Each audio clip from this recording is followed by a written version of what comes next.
नमस्कार साथियों, YouTube channel Sanjay Jha speaks में एक बार फिर आप सभी का स्वागत है। साथियों, आज हम बात करते हैं सूचना प्रौद्योगिकी अधिनियम 2000 की धारा 66 यानी 66A की। साथियों, इस पे हम बात क्यों कर रहे हैं ये आप खुद अपने आप समझ जाएंगे। फिलहाल हम बात करते हैं, इसको हम करंट से जोड़ते हैं कि आज हम इसकी चर्चा क्यों कर रहे हैं। तो अभी हाल ही में जुलाई में भारत के गृह मंत्रालय ने सभी राज्यों को एडवाइजरी जारी की है, नोटिस दिया है कि आप भारत के सूचना प्रौद्योगिकी अधिनियम 2000 की धारा 66A के तहत कोई भी मुकदमे दर्ज नहीं करेंगे। अगर आपने मुकदमे दर्ज किए हैं तो उसको आप ख़त्म करें, और अगर ये ऐसा कोई मामला अदालत में विचाराधीन है तो इसे वापस लें। अब सवाल ये है कि सरकार ने ऐसा क्यों किया। सरकार ने सभी राज्यों को इस धारा के तहत दर्ज मुकदमे को ख़त्म करने की एडवाइजरी जारी क्यों की है। तो ये इसलिए किया गया है कि अभी सुप्रीम कोर्ट में एक जनहित याचिका गई थी। ये जनहित याचिका जिन्होंने दायर की थी वो एक एनजीओ है जिनका नाम है कि People's Union for Civil Liberties. इन्होंने एक जनहित याचिका दायर की थी। उस जनहित याचिका में उन्होंने सरकार पे, केंद्र सरकार पर आरोप लगाया था कि सूचना प्रौद्योगिकी अधिनियम 2000 की धारा 66A को सुप्रीम कोर्ट ने 24 मार्च 2015 को ख़त्म कर दिया था। इसे सुप्रीम कोर्ट ने मौलिक अधिकार की धारा 19(1) यानी अभिव्यक्ति की आज़ादी का उल्लंघन माना था, और इसलिए सुप्रीम कोर्ट ने 2015 में 24 मार्च को इस धारा को ख़त्म कर दिया था। जब इस धारा को ख़त्म कर दिया गया तो फिर इस धारा के तहत मुकदमे दर्ज कैसे हो रहे हैं। और उस एनजीओ ने ये भी कहा था सुप्रीम कोर्ट में, उन्होंने ये भी दलील दी थी, उनके अधिवक्ता ने ये भी कहा था कि जिस समय सुप्रीम कोर्ट ने इस धारा को ख़त्म किया था 24 मार्च 2015 को, उस समय तक देश के 11 राज्यों में सिर्फ 229 मुकदमे इस धारा में दर्ज हुए थे। लेकिन आज की तारीख में उन्होंने मार्च 2021 तक का डाटा सुप्रीम कोर्ट में दिया था कि आज की तारीख में ये 600 से अधिक मुकदमे, लगभग 700 मुकदमे भारत के विभिन्न अदालतों में लंबित है, और लगभग 400 के करीब मुकदमे जो है विभिन्न थानों में दर्ज है। तो जब ये मुकदमा सुप्रीम कोर्ट ने इस धारा को ख़त्म कर दिया, उससे पहले तो 229 मामले थे 2000 से लेकर 2015 तक, और उसके बाद 2000 नहीं, ये धारा बाद में आई। तो जब भी ये धारा आई तब से लेकर 2015 तक तो सिर्फ 229 मामले थे, और जब ये धारा सुप्रीम कोर्ट ने ख़त्म कर दी तो फिर इतने कैसे हो गए। तो सुप्रीम कोर्ट भी बहुत आश्चर्य लगा। उन्होंने सरकार से जवाब तलब किया, और सरकार को फिर जवाब देने के बदले में सरकार को एडवाइजरी जारी करनी पड़ी सभी राज्यों को कि आप इसे तत्काल ख़त्म करिए। अब हम आते हैं इस धारा पे। ये धारा है क्या, ये तो आप समझ गए कि सुप्रीम कोर्ट के आदेश के अनुपालन में हमारी केंद्र सरकार ने सभी राज्यों को एडवाइजरी जारी की है कि आप इमीडिएट भारतीय प्रौद्योगिकी अधिनियम यानी इंफॉर्मेशन टेक्नोलॉजी एक्ट 2000 की में जो धारा 66A है उसके तहत मुकदमे दर्ज करने बंद करो। अब हम आते हैं कि धारा है क्या और इसको बंद करने के लिए क्यों कहा गया है। तो दोस्तों, वर्ष 90 के दशक में पूरी दुनिया में जब इंटरनेट का फैलाव हुआ और इंटरनेट से सभी सुविधाएं लोगों को मिलने लगी, ऑनलाइन सेवाएं लोग प्राप्त करने लगे। पहले लेटर लिखा जाता था, उसके बाद जीमेल्स होने लगे, ईमेल होने लगे, इस तरह से व्हाट्सएप का ज़माना आया, फेसबुक का ज़माना आया। तो बहुत सारी चीज़ें ईमेल से और इंफॉर्मेशन टेक्नोलॉजी के जहाँ पहले स्टेशनरी का इस्तेमाल होता था, लिखा पढ़ी में कागज़ों का इस्तेमाल होता था, पोस्ट ऑफिस का इस्तेमाल होता था, कुरियर का इस्तेमाल होता था, वो सारी चीज़ें कंप्यूटर से होने लगा। तो जब सारी चीज़ें कंप्यूटर से होने लगा तो ये भी ज़रूरी हुआ कि इसको नियंत्रित भी किया जाए। संभव था कि उसमें फ्रॉड हो, फर्जरी हो, इसके लिए 420 का इस्तेमाल हो। तो इन चीज़ों से निपटने के लिए उसमें कोई कानून नहीं था। जब इंटरनेट का ज़माना 90 के दशक में आया था तो 1997 में 1997 में इस पर संयुक्त राष्ट्र संघ में विचार हुआ और संयुक्त राष्ट्र संघ की जनरल असेंबली ने एक कानून बनाया। संयुक्त राष्ट्र संघ की जनरल असेंबली ने जिसको हम कहते हैं संयुक्त राष्ट्र महासभा ने एक कानून बनाया और उस कानून का नाम दिया गया United Nations commissions for international trade law. United Nations commission for international trade law. ये 30 जनवरी 1997 की बात है। उस समय ये कानून बना और उसके तहत सभी देश से कहा गया कि आप अपने अपने देश में सूचना प्रौद्योगिकी का मिसयूज ना हो और इसका अधिक से अधिक सदुपयोग हो, इसके लिए आप अपने अपने देश में कानून बनाए। तो उसके बाद भारत सरकार के लिए भी बाध्यकारी हो गया इस तरह का कानून लाना और फिर भारत की संसद में जनवरी 2000 में ये एक कानून बिल पेश किया गया और ये जो बिल पेश किया गया उसके बाद अक्टूबर में बिल पास हुआ, बिल पर बहस हुई, चर्चा हुई, फिर बिल पास हुआ और अक्टूबर 2000 में ये कानून अस्तित्व में आया।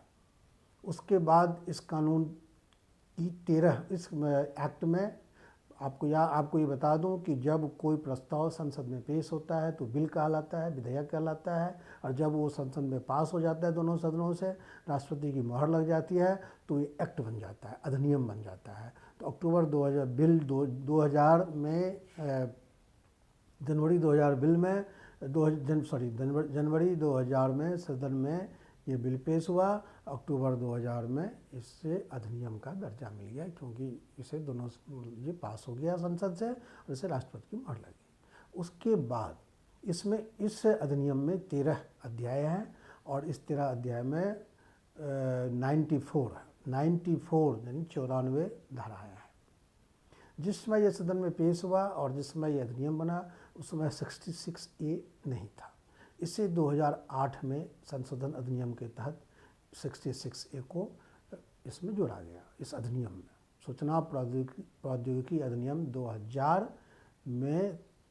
2008 में एक संशोधन हुआ और उस संशोधन के जरिए इसमें 66A धारा जोड़ी गई। अब 66A धारा क्या है? जब ये धारा जोड़ी गई तब तक हमारे देश में व्हाट्सएप, फेसबुक, इंस्टाग्राम वगैरह कई सारे सोशल मीडिया ऐप का प्रचलन पूरी तरह से हो गया था।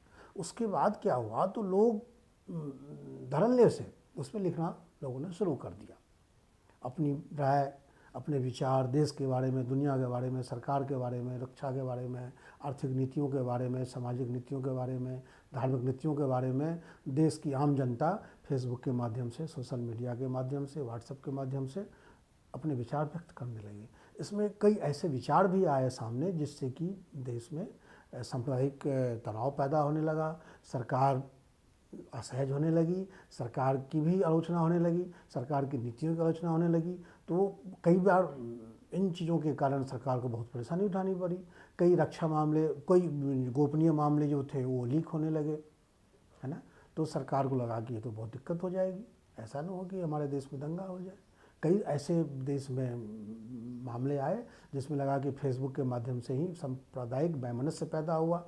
और जहाँ तक मुजफ्फरनगर में जो दंगा हुआ था 2013 में, यह हालांकि उससे पहले की बात है, हम उससे पहले की बात कर रहे हैं। तो ऐसे कई मामले आए जिससे लगा कि सांप्रदायिक सौहार्द और आपसी भाईचारा को खतरा पैदा होगा। तो उसमें धारा ए जोड़ी गई, उसमें 66 की धारा ए जोड़ी गई और उसके तहत ये कहा गया कि फिर कोई भी सोशल मीडिया के माध्यम से अगर किसी को जानबूझकर परेशान किया जाएगा, किसी को अपमानित किया जाएगा, किसी का मानहानि किया जाएगा और किसी को असहज किया जाएगा तो उनके खिलाफ मुकदमा चलेगा और 3 से 5 साल की जेल, 3 साल की जेल और 5 लाख का जुर्माना हो सकता है।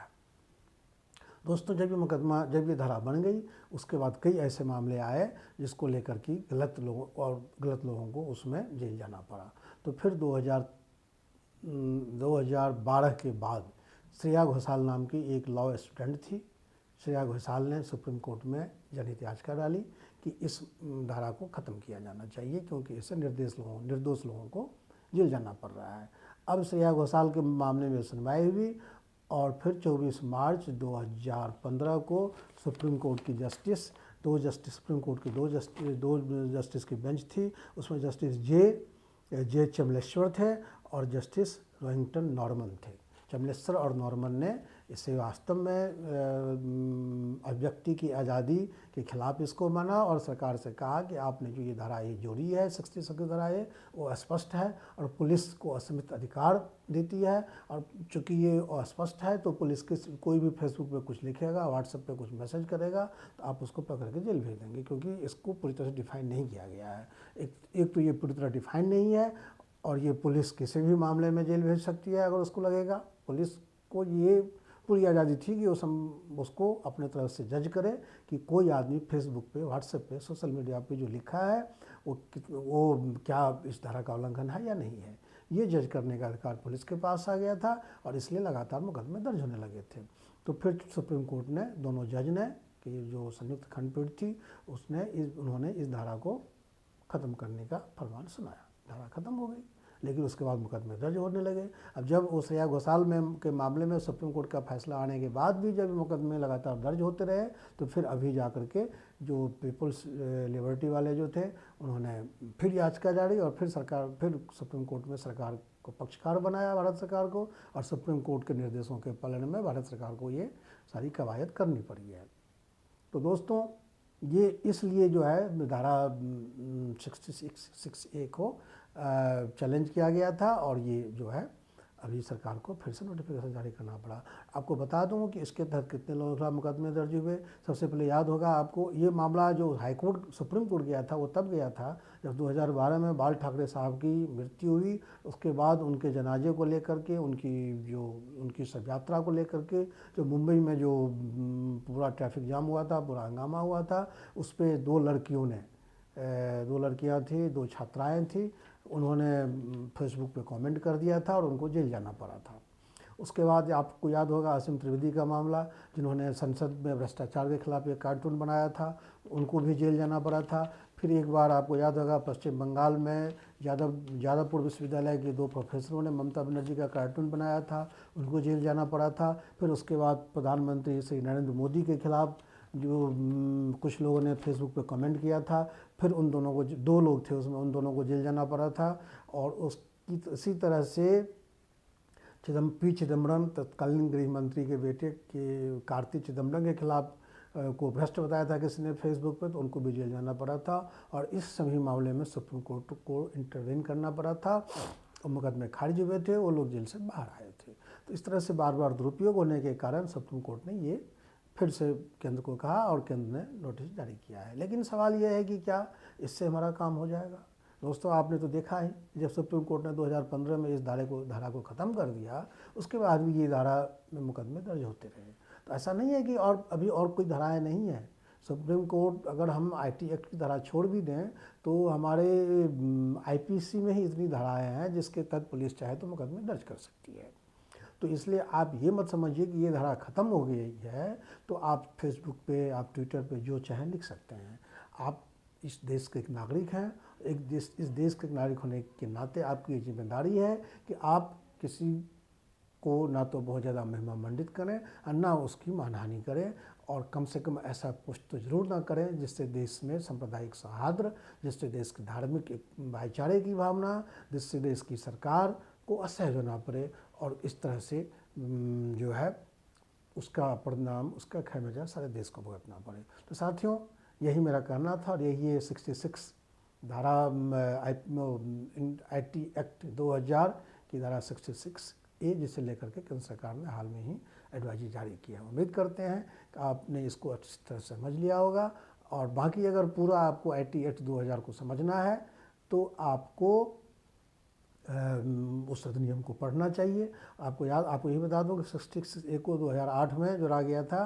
क्यों जोड़ा गया था? तो इसलिए कि जब हम लोग व्हाट्सएप पे खूब सारी चीज़ें लिखने लगे थे और खूब कमेंट करने लगे थे। तो आप सावधान रहिए, सतर्क रहिए, अपनी सुरक्षा आपकी खुद की जिम्मेदारी है। नमस्कार साथियों, अगर आपको लगा हो कि ये हमने आपको कंटेंट अच्छा दिया है, आप इससे कुछ लाभान्वित हो सकते हैं, तो हमारे चैनल को सब्सक्राइब जरूर कीजिए। धन्यवाद।